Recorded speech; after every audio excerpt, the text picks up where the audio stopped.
نحمد نصلی علی رسول الکریم اما بعد اعوذ باللہ من الشیطان الرجیم بسم اللہ الرحمن الرحیم لم یکن الذین کفروا من اہل الکتاب والمشرکین منفکین حتی تأتیہم البینہ رسول من اللہ یتلو صحفا مطہرہ فیہا کتب قیمہ وما تفرق الذين اوتوا الكتاب الا من بعد ما جاءتهم البينة وما امروا الا ليعبدوا الله مخلصين له الدين حنفاء ويقيموا الصلاة ويؤتوا الزكاة وذلك دين القيمة ان الذين كفروا من اهل الكتاب والمشركين في نار جهنم خالدين فيها اولئك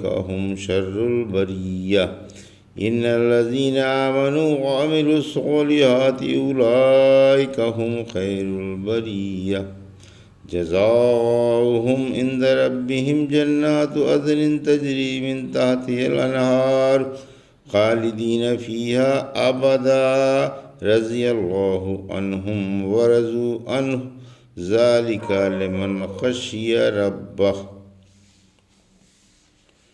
ابھی آپ نے سورہ بینہ کی آیت 1 سے 8 کی تلاوت سماعت فرمائی۔ پیش ہے ان آیتوں کا ترجمہ اور تفسیر ابن کثیر سے۔ بترتیب مصحف یہ 98ویں اور بترتیب نزول 100ویں اور مدنی سورہ ہے۔ اس میں 8 آیتیں اور 1 رکوع۔ بسم اللہ الرحمن الرحیم۔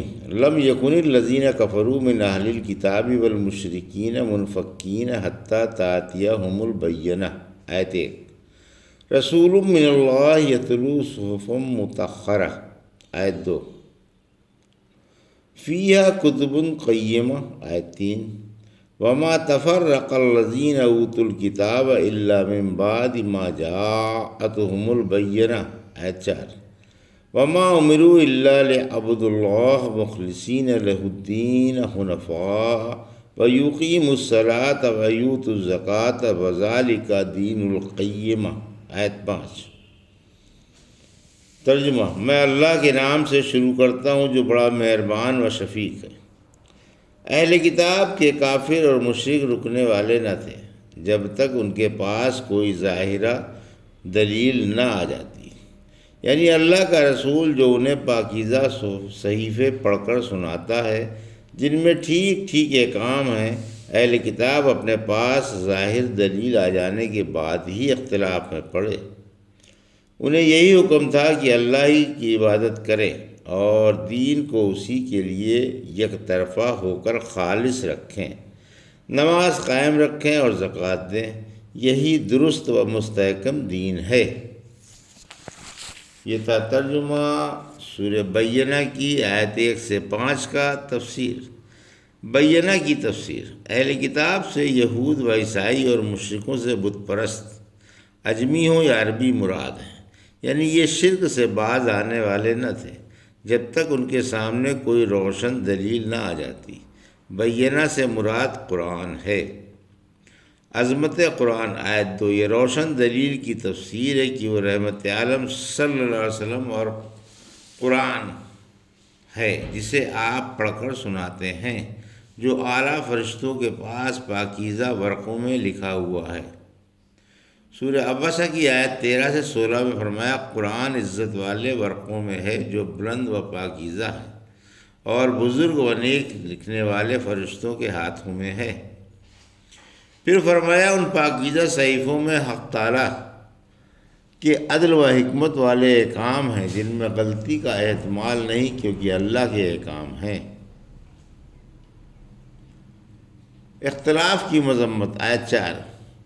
سورہ آل عمران کی 105 نمبر آیت میں فرمایا تم ان کی طرح مت ہو جانا جو گروہ ہو گئے اور اپنے پاس ظاہر دلیلوں کے آ جانے کے بعد اختلاف میں پڑ گئے۔ اس سے اہل کتاب مراد ہیں۔ جب ان کے پاس اللہ کی حجتیں اور روشن دلیلیں آ گئیں تو وسیع اختلافات کا شکار ہو گئے اور آسمانی کتابوں میں جو احکام اتارے گئے تھے ان میں مختلف ہو گئے۔ جنتی فرقے کی پہچان۔ رحمت عالم صلی اللہ علیہ وسلم نے فرمایا، یہودی 71 اور عیسائی 72 فرقوں میں بٹ گئے، اور میری امت 73 فرقوں میں بٹ جائے گی، جن میں بعض ایک فرقے کے سب جہنمی ہیں۔ صحابہ نے پوچھا، جنتی کون سا فرقہ ہے؟ فرمایا، جو میری اور میرے صحابہ کی راہ پر ہوں۔ آیت 5۔ تمام لوگوں کو خلوص و توحید، نماز اور زکوٰۃ کی تعلیم دی گئی، یعنی تمام لوگوں کو خالص اللہ کی عبادت کرنے کا اور شرک سے بچنے کا حکم ہے۔ سورہ انبیاء کی آیت 25 میں فرمایا، ہم نے جو رسول بھیجا اس کے پاس یہی وحی بھیجی کہ میرے سوا کوئی معبود نہیں، سو میری ہی عبادت کرو۔ سورہ نحل کی آیت 36 میں فرمایا، ہم نے ہر قوم میں رسول بھیجا کہ اللہ ہی کی عبادت کرو اور بت پرستی سے بچتے رہو۔ پھر فرمایا، نماز قائم رکھیں۔ یہ بدنی عبادتوں میں چوٹی کی عبادت ہے، جو اس کا پابند ہوگا وہ ہر طرح کی بدنی عبادتوں میں سرگرم عمل رہے گا۔ زکوٰۃ مالی عبادتوں میں اعلیٰ درجے کی ہے، جس سے اللہ کی مخلوق کے ساتھ حسن سلوک ہوتا ہے۔ پھر فرمایا، یہی درست و مستحکم دین ہے، یعنی مستقیم و متعدل عدل پر مبنی اور صحیح و مضبوط دین یہی ہے۔ محدثین نے اس سے یہ دلیل لی ہے کہ عمل ایمان میں داخل ہیں، کیونکہ اس آیت میں خلوص، توحید، نماز اور زکوٰۃ کو دین یعنی ایمان فرمایا گیا ہے۔ ان الذین کفروا من اہل الکتاب والمشرکین فی نار جہنم خالدین فیہا اولئک ھم شر البریہ۔ آیت 6۔ ان الذین آمنوا وعملوا الصالحات اولئک ھم خیر البریہ۔ آیت 7۔ جزاؤہم عند ربہم جنات عدن تجری من تحتہا الانہار خالدین فیہا ابدا رضی اللہ عنہم ورضوا عنہ ذالک لمن خشی ربہ۔ آیت 8۔ ترجمہ۔ یقیناً اہل کتاب کے کافر اور مشرک جہنم کی آگ میں ہوں گے، جہاں ہمیشہ ہمیشہ رہیں گے۔ یہی بدترین مخلوق ہے، جو ایمان لائے اور نیک عمل کرتے رہے، وہ بہترین مخلوق ہیں۔ ان کی رضا ان کے رب کے پاس ہمیشگی والے باغ ہیں، جن کے نیچے نہریں جاری ہیں، جہاں وہ ہمیشہ ہمیشہ رہیں گے۔ اللہ ان سے خوش اور یہ اللہ سے خوش ہوں گے۔ یہ ہے اپنے رب سے ڈرنے والوں کے لیے۔ یہ تھا ترجمہ آیت 6 سے 8 کا تفسیر۔ مشرک بدترین مخلوق ہیں اور ان کا بد انجام۔ آیت 6۔ اہل کتاب کے کافروں کے اور مشرکوں کے جو الہامی کتابوں اور انبیاء کے مخالف ہیں، ہولناک انجام کا بیان ہے کہ یہ قیامت کو جہنم میں ہوں گے، جہاں ہمیشہ ہمیشہ رہیں گے، نہ وہاں سے منتقل ہوں گے اور نہ ہٹیں گے۔ مخلوقات میں یہی بدترین و ذلیل ہیں۔ آیت 7۔ مخلص بہترین مخلوق ہے اور ان کا حسن انجام۔ مخلصوں کا بیان ہے جو سچے دل سے ایمان لا کر سرگرم عمل رہے، کہ ان کا انجام خیر و برکت والا ہے اور یہ دنیا میں بہترین و قابل رشک ہے۔ اس آیت سے استدلال کیا گیا ہے کہ مومن فرشتوں سے افضل ہیں، کیونکہ بریہ میں فرشتے بھی داخل ہیں۔ آیت 8۔ یعنی قیامت کے دن انہیں نیک عملوں کا بہترین صلہ ملنے والا ہے، اور یہ ہمیشگی والے سدا بہار گلزار میں رہیں گے، جن میں خوبصورتی کے ساتھ نہریں جاری ہیں۔ وہاں آب رواں کا سما جو زیب جنا ہے، قابل دید اور لائق گفت و شنید ہے۔ وہاں یہ عبد والے عیش میں موج اڑائیں گے، نہ وہاں سے جدا ہوں گے، نہ وہ بہاریں ختم ہوں گی اور نہ وہ عیش ان سے چھینے جائیں گے۔ اللہ ان سے خوش ہوگا اور وہ اللہ سے۔ اللہ کی رضا کا مقام جنت کی بہاروں سے بھی زیادہ دل خوش کن اور حوصلہ افزا ہوگا۔ بھلا یہ کیوں اللہ سے خوش نہ ہوں؟ اس کے ہمگیر فضل کی ان پر بارش ہے، جھوم جھوم کر ابر بہاری آتا ہے، اور گھر گھر کر رحمت کی بارشیں رہتی ہیں۔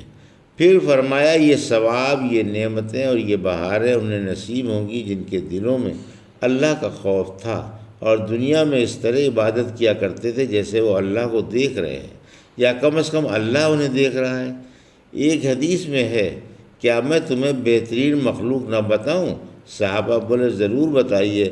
فرمایا یہ وہ ہے جس نے اللہ کی راہ میں اپنے گھوڑے کی لگام پکڑ لی ہے کہ جہاد کا اعلان ہوتے ہی کود کر اس پر سوار ہو جائے۔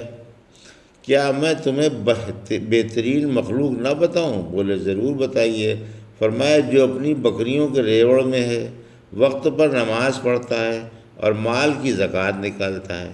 کیا میں تمہیں بدترین مخلوق نہ بتاؤں؟ بولے ضرور بتائیے۔ فرمایا یہ وہ ہے جس سے اللہ کے نام پر سوال کیا جائے اور کچھ نہ دے۔ الحمدللہ سورہ بینہ کی تفسیر تمام ہوئی۔ یہ تھا سورہ بینہ کی آیت 1 سے 8 کا ترجمہ اور تفسیر جو بھی آپ نے سماعت فرمائی۔ بارک اللہ لی و لکم فی القرآن ونفعنی وایاکم بآیات الذکر الحکیم۔